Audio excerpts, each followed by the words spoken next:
Welcome back, everyone, for another deep dive. This time, we're jumping headfirst into the world of government conspiracies. Specifically, the kind that makes you want to wrap your phone in tinfoil. Mind control. A topic that's been giving people chills for decades, long before we had all this fancy technology. Right, it's like something out of a movie. Yeah. And to guide us through this maze of paranoia and speculation, we're going to be looking at a piece of online writing. It claims to be from a targeted individual. Now, for those who aren't familiar with that term, it's someone who believes they're being secretly watched and manipulated, often by government agencies. And let me tell you, this text doesn't hold back on the outlandish claims. Oh, really? Like what? Give me the good stuff. We're talking haunted houses being used as spoofing tactics for mind control. Nanotechnology implants that beam thoughts directly into your brain. Even the claim that Allah during the Gulf War was actually the CIA communicating with Iraqi soldiers. Okay, you had me at haunted houses, but CIA Allah, that's a new one. Right. It's wild stuff. But that's why we're here. Instead of just pointing and laughing at how ridiculous it sounds, we want to use this text as a kind of, I don't know, a case study, I guess. A way to understand the anxieties and thought patterns that lead people down these rabbit holes. Because at the heart of it, conspiracy theories aren't really about the specifics. Even though those specifics involve ghost-infested government safe houses or, divine intervention by satellite, it's about the need to find an explanation, to feel in control, especially when the world feels so unpredictable. So it's less about whether these claims are true and more about what those claims represent, what anxieties or desires they tap into. Absolutely. Take the example you mentioned about Allah being a CIA construct. On the surface, it sounds ludicrous, right? Cool. But dig a little deeper, and you see it speaks to a very real fear, the fear of being manipulated by unseen forces. Not being able to trust your own senses or experiences, Exactly. And that's a powerful, unsettling feeling. and one that these theories often exploit. And what about the technology angle? This text is overflowing with talk of directed electromagnetic energy, brainwave signatures, digital receivers. I mean, it sounds like someone's been mainlining science fiction. But is there any truth to any of it? Like a lot of conspiracy theories, this one latches onto real scientific concepts to make its wilder claims seem more credible. For example, you mentioned brainwave signatures, right? Yeah, it sounds like something straight out of the Matrix. Right. But it's actually rooted in the science of electroencephalography, or EEG for short. EEG, huh? Now you're just using big words to sound smart. No, it's simpler than it sounds. Basically, EEG is a way to measure the electrical activity in your brain. They use sensors on your scalp. It's been around for ages, helps doctors understand things like sleep patterns, seizures, even how different parts of the brain communicate. Okay, so that part's legit. Yeah. But I'm guessing the government isn't using it to beam subliminal messages into our heads during Jeopardy. Not quite. While EEG can detect brain activity, it's nowhere near advanced enough to decode thoughts or emotions or memories from those signals. The idea of controlling someone's mind with EEG. Pure science fiction, at least for now. So it's a classic case of taking a grain of truth, our brains do produce electrical signals, and twisting it into something fantastical, even scary. Exactly. It's a pattern you see again and again in these theories. This weird blend of real science, misunderstood concepts, and good old-fashioned speculation. It's what makes them so compelling to some and so dangerous to others. So we've got all these wild claims, this strange mix of anxieties about technology and, the government always watching.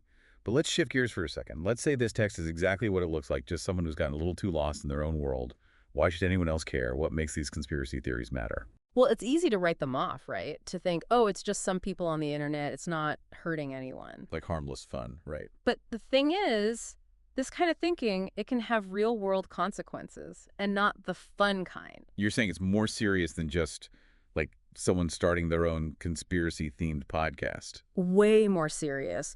You see, at their core, a lot of these theories, they thrive on breaking down trust.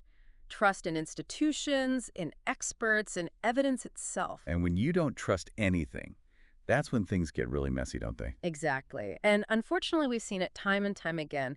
People taking these beliefs to really dangerous extremes. Because once you believe something that strongly, It can be used to justify almost anything. Distrusting vaccines, denying climate change, you name it.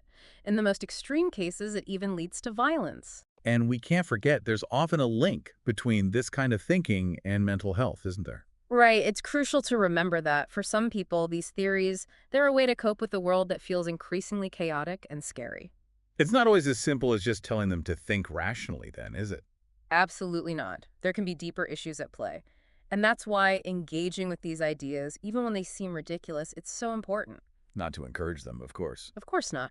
But to understand them, the anxieties, the thought patterns, the very human need to make sense of things, Because if we just shut it down, if we just call them crazy and move on. we risk alienating the very people who might need support or different perspectives the most. Okay, so we're talking about critical thinking, having some empathy, recognizing that there are real people behind these beliefs, no matter how strange they seem. But let's circle back to the text we've been looking at.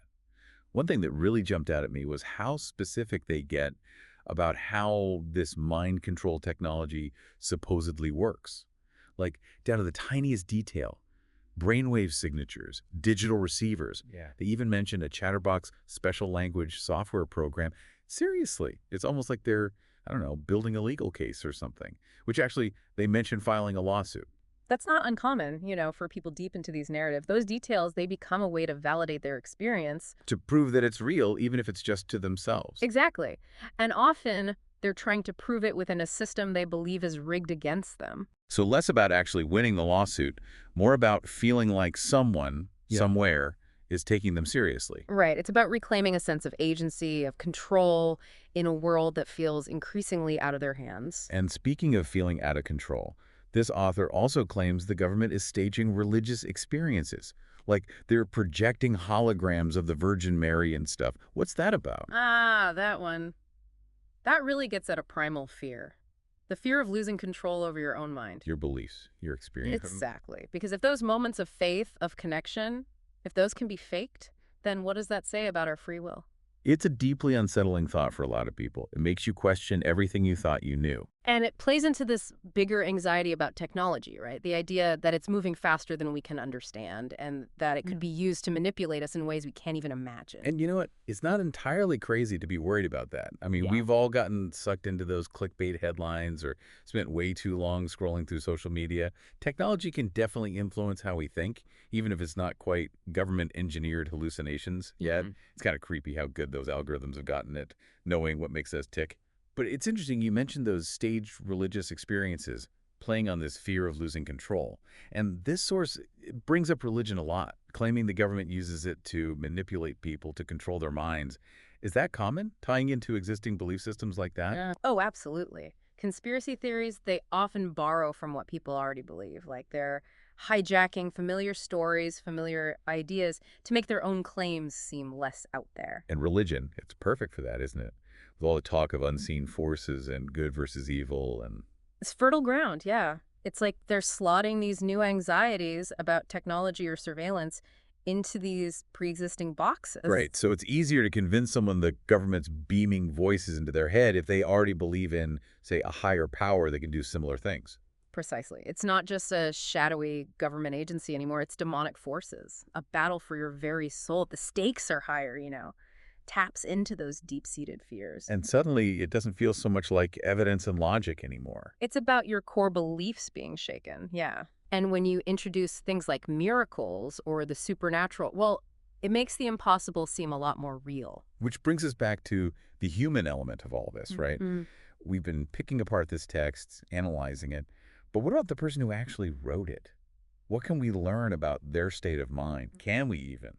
It's tricky. We can't diagnose anyone, obviously, but it's pretty clear the author is deeply suspicious.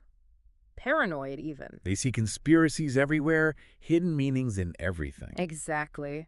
This could point to a number of things, maybe just anxiety, isolation. In more extreme cases, it could even be something like delusional disorder. Delusional disorder, that It's sounds. a serious condition, yeah. Um, that- Basically, it means having these fixed, unshakable beliefs that aren't based in reality. So in this case, the author might truly believe they're being targeted, even if... Even if there's no evidence to support it, yeah. Their reality is being filtered through this lens of paranoia.